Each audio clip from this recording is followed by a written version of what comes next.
Fixing Sonic's worst story. Nothing will make you feel more stupid than overthinking a story made for children. It's not even good. Like if it's good, I can at least engage with it. Is it gonna be Lost World? Right? Like even if it has good parts, I can say, okay, I can work with this. I can compartmentalize. I'm a Sonic fan. I'm used to doing that. But every once in a while, there comes a thing that just sucks, top to bottom, and everybody agrees and moves on, except my dumbass. And even when I want to think about it, there's this voice in the back of my head telling me, have some shame. Can't you just let this one go? Yep. Damn, I like this intro. Finding the things you like and the things you don't like at all, I've found to be a really good exercise. So, in this era of critiquing the things you love, let me try doing the opposite. He's in his very own Lost World in that game. He was. Sonic stories are generally about three things: freedom, friendship, or nature. Some do two, some do all three, and some of them don't do them at all. I don't know, I'm just making shit up. Lost World uses the alliance against a bigger foe trope we see all the time, and what the game does, and what the game attempts to do, is test the strength of our classic duo's friendship using this trope. This is the main thing going on. Now, when we see this trope, it's usually done at the end of the game when a twist villain is revealed, so Sonic and Eggman have to work together and yada yada yada. But they do it really early here, and then subvert that by making Eggman the final boss anyway. So, the main villain is the main villain, and that's the twist, which I think is pretty cool. It's kind of flipping the twist on its head. It's fun. True. The thing is, though, I don't think it was done on purpose. Because the way Sonic and Eggman talk to each other, you wouldn't know they've done this before if you're a new Sonic fan. Teaming up with you feels like the end of the world, Eggman. And if you're an old Sonic fan, you're like, why the fuck are you making a big deal out of this? You've done this before. So the dialogue isn't just bad. It's the worst it can be. And that's the main issue. Now, I'm not asking for the game to be some fucking... looks like we're gonna have to work together again, egghead. It would appear so. The question is, this reminds who me got of the that worst time on the Ark. assassination this game? Sonic or Tails? I remember. True. It was a great battle. A Sonic Adventure 2 battle. Let's do it to it. Through the dialogue, you can communicate that these two have been through so much that this is just something that happens. Sometimes a big guy is too big, so we have to team up and take him down. I don't like this any more than you do, so let's just get this shit over with. We've been here before. The stakes ain't really that high, so it's important for the tension between Sonic and Eggman to also be as low as possible. I mean, technically they've teamed up a lot before, actually. But there's someone else here who doesn't get to participate in that dynamic. Tails has seen Sonic and Eggman work together before, but not like this, where it's just them fixing something they're both responsible for, instead of the usual Eggman mess. So he can't help but think, why is this so normal? Why put so much trust into Eggman? What can he do that I can't when he sees how close they are? He's just not used to it. And not even on some frenemy like, oh, I actually kind of like you bullshit. No, they hate each other, but they've also known each other for longer than anyone else. Eggman's at his best when he's fighting Sonic, and Sonic's having the most fun when he's fighting Eggman. There's this kinship between the two that no other two characters True, yeah. It's right on display for Tails to see. So, he responds as any young boy would. You don't trust me to do it!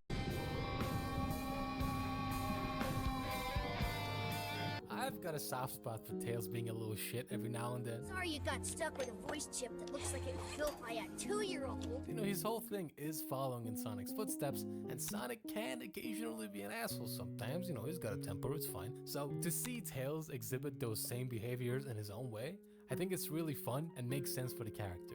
Yeah, again, another thing I really like about the game that I'm probably just making up because the game actually goes, oh, you think your friends don't actually trust you? Sorry about that, Tails. I'll never doubt you again. Well, you're right. They don't.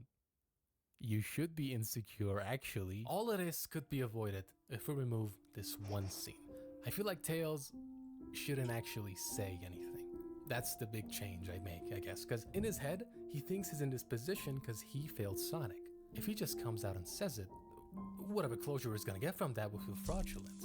If I was enough, Sonic wouldn't need to comfort me about this. I wouldn't feel this way in the first place if I was just good enough. It's not sufficient for him to be told he didn't fail. He has to actually feel like he hasn't. And as long as he's bottling all these feelings up, he won't get that. Tails has attached his self-esteem to this idea of being the person he thinks he should be. When he is that person, he's happy, he's confident. He becomes more like Sonic. But when he's not, he feels worthless. So he lashes out by saying some shit he doesn't mean or doing something stupid to compensate for his shortcomings, while in reality, it's all in his fucking head. It's all wrong. The thought of trusting Eggman over Tails is stupid. It doesn't even cross Sonic's mind, so he's just confused. And Tails over here is being a little angsty bitch, so he doesn't vocalize what's hurting him so much. You're the smartest person ever, and yet you're too stupid to see how much you're loved. You don't need to prove yourself to your friend, dummy. Your friends love you. They love you so much that when you ask some shit like, am I a burden to you? Their first reaction isn't to comfort you, it's to laugh. That's cute and all, but this video is not about the power of friendship. Yeah, I know what you're here for. Yeah, I know what you're here for. Them.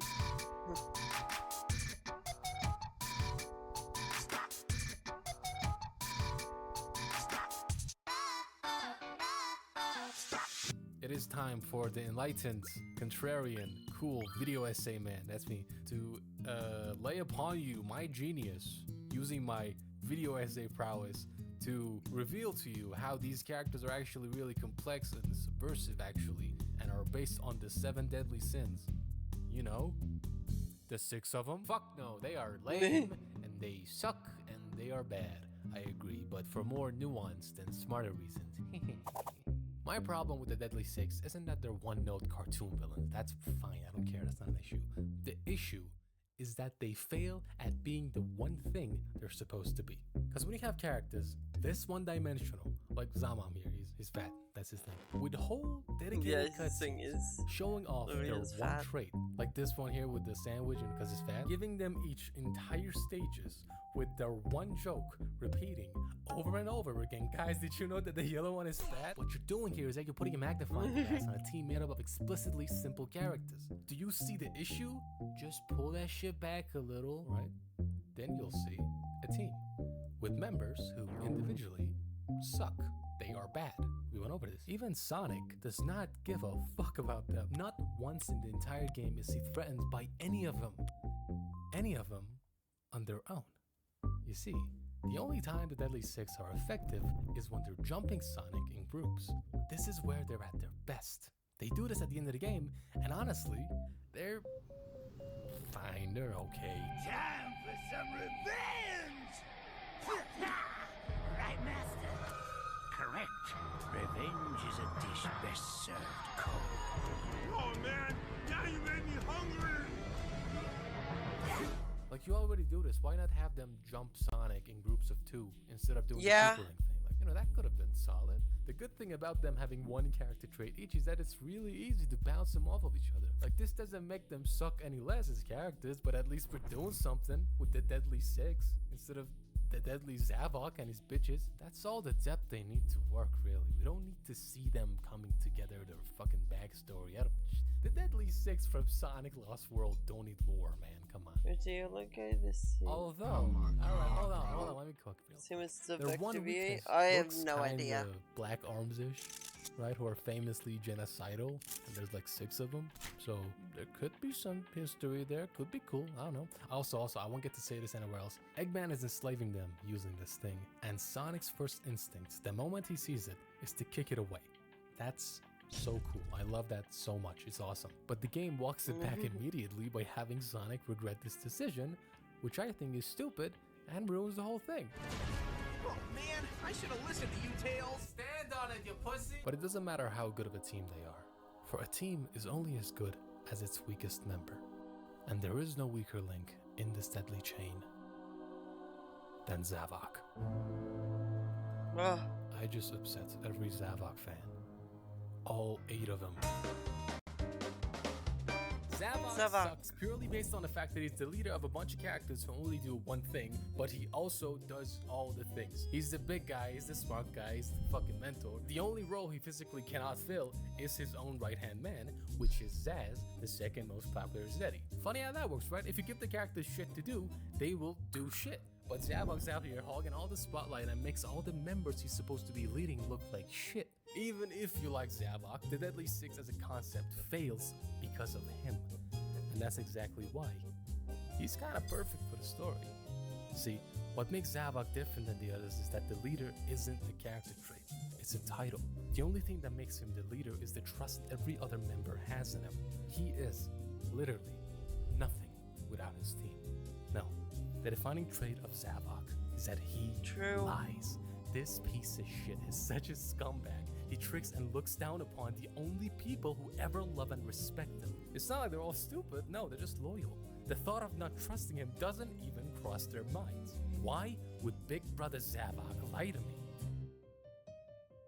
So there's this one time he's locked up, right? Another guy comes in, breaks him out of jail, and the moment he gets out, I'm talking the second he gets out, he starts acting like he's the one running shit. And I'm like, dude, your jailmates are rough and tumble. Like, there's a reason you're locked up here with C tiers, let's be honest. He's such a wannabe big shot. Who the fuck do you think you are? I have no love for these lowlifes. That's you! That's you! That is you! This false confidence is what leads him thinking that he's better than the people he's leading, seeing them as pawns, as if he wouldn't turn into a henchman the second they leave his ass. Too stupid and prideful to realize that the only reason he's where he's at is because of his friends. A family of lunatics who care about nothing but their own, who know exactly how to hurt the people closest to you to get to you. Their camaraderie and friendship is what makes them so deadly. And Zavok falls because he forgets that.